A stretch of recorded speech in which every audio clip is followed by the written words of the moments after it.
花莲有一间店只卖单一品项小卷米粉，老板可是参考了全台各地小卷米粉的做法，才做出一碗集合山珍和海味的小卷米粉，并且坚持集中火力，就只卖这一味，果然获得了顾客的喜爱。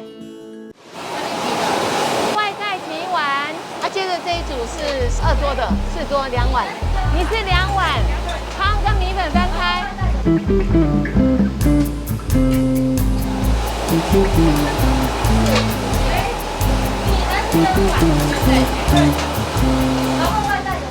其实我是喜欢吃小卷米粉，所以说我集合了台南、台北，还有那个澎湖的小卷米粉，哇，综合再加上我花莲的元素，哇，综合在一起，所以我们的版本跟全台湾的小卷米粉都不一样。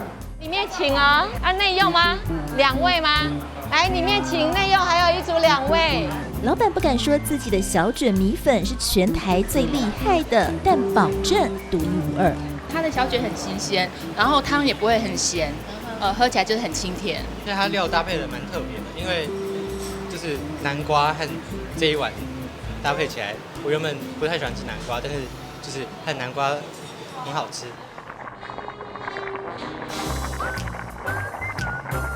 满满土鸡熬出的金黄高汤怎能不鲜美？连米粉都清甜，吸饱汤汁 Q 弹不软烂。些许韭菜、油葱酥、樱花虾提味，还有紫菜、南瓜和虱目鱼丸，满满配料。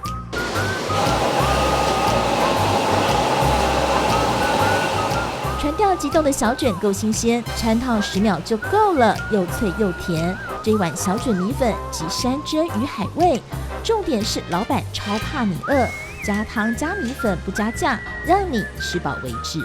老板也是很大方的，就是说，这个米粉跟汤可以加呢，米粉可以加，米粉可以加，这个很少见。对，我只有听过加汤的，我还没反应过来，米粉可以加。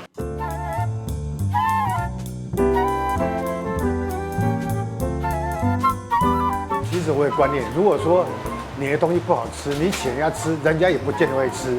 人家愿意加汤加米粉，表示你的东西他们赞赏，所以我们应该感谢他才对。你可以一直加，无限加。我们的客人最高吃到9碗过。弟弟要不要再加一点汤？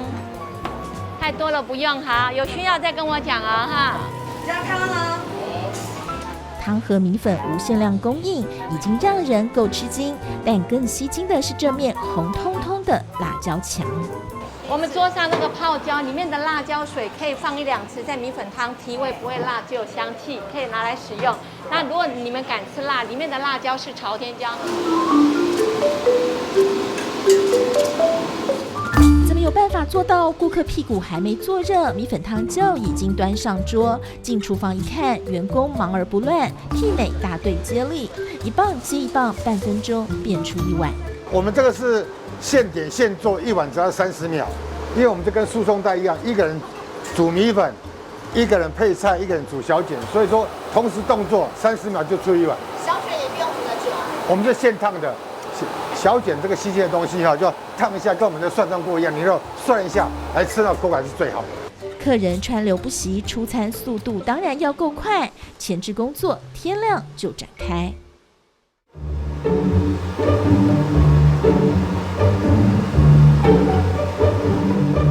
我们差不多6点半就开始熬火，熬了。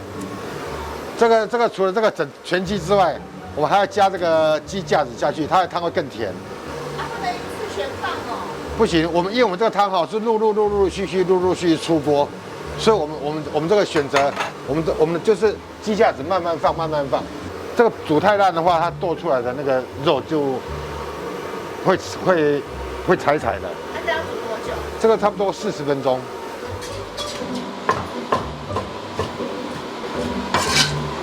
我们这个是东北抽的小卷，这个小卷新不新鲜一看这个，看它身上有没有颗粒，颗粒还在是表示很新鲜，如果不新鲜的话就晕掉了，就跟那个血这样盛开一样。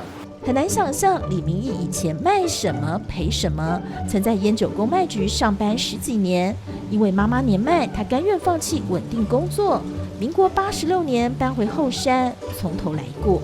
我卖过排骨饭、卖过牛杂汤，卖过猪肠冬粉，卖过海产，然后每一间店都赔得惨兮兮。我总共开过7家店，创业7次都失败，原本已经打算停损卖房养老。那时候我已经可怜到这样了，整栋要卖，然后楼上写售，我已经找很多中介在卖，可是那景气不是很好哈。我两个他讲说，房子要卖哈，可能有时候多1年、2年，甚至3年都有。我想那段时间我怎么办？我也不能无所事事啊。我说好吧，那就既有的设备我再卖个试看看，再卖小卷面，把它做单纯一点，就我只做一样。虽然等着房子脱手，但他还是尽全力把眼前这碗小卷米粉做到最好。我们这个米粉哈，我们的烹调方式是，我先把它煮成6分熟，6分熟之后，然后我们把它拉到鸡汤里面去，让它吸鸡汤汤汁，这样煮起来米粉会比较香。能增加汤头层次的食材，他试着加进来。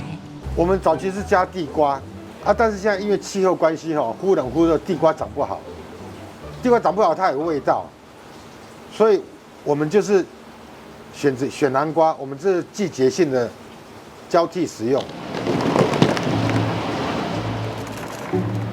提味的东西还有这个，他仿照花东地区原住民做法，将朝天椒和盐巴泡入米酒里，至少泡上3个月。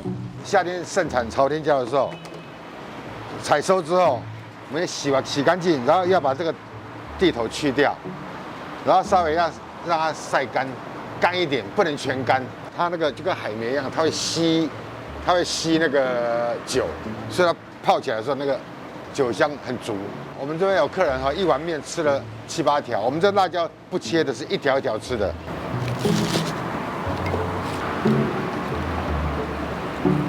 这个叫水果泡菜，我们是用水果去发酵的。每天做。它成熟了之后，我们就拿起来啊，切一切贩售，然后这个剩下的老卤啊，就把新的菜放下去，让它继续再发酵。爽脆的泡菜，酸中带果香，也成了它的招牌。小卷米粉这一味，外加泡菜、白斩鸡几样简单小菜，已经慢慢攻占顾客的心。但前面已经失败7次，就连这一次他自己也不看好自己。没想到竟然是一场台风帮了他。我每次只要关一家店，我就发誓不再做了，发誓不再做。我已经发了7次誓了，可是迫于无奈啊，生活现实的嘛，我要感谢台风。为什么你知道吗？因为有次台风来哈，输光公路断掉，然后那个我们对面饭店啊，住了满满的人，回不去啊，回去总要出来解决吃的问题嘛，对不对？看，哎，小卷米粉不错，哎，都没有小卷米粉了，然后这样在吃，哎，他也觉得哎不错，这个口味是没有吃过的口味，因为在台南的口味跟台北口味跟我们这完全不一样。他们吃，哎，不错哎，然后慢慢这样子散开。他在这过程，我知道他很尽力啦，但是就是叫好不叫座的那种感觉。但我经济、体力各方面的支持他之外，我是希望说自己看看，自己做个停损这样子。然后还好这次搏下去，有机会。将近20年，他尝到的都是挫败的滋味，但失败教会了他一件事。在这个餐饮界哈，就高手云集啊，哦，一山还有一山高啊，天外还有天啊，人外还有人，所以我觉得，什么事情，你在选择你喜欢的东西一样就好了，你不要想说面面俱到，你只要把一样做专精，你经常做，天天做，熟能生巧，自然而然，你要跟他比的时候，我这个我就最厉害，我这个就最厉害。机会是留给准备好的人，李明义欠缺的只是一个时机。创业路上方向对了，终于让他熬到出头的一天。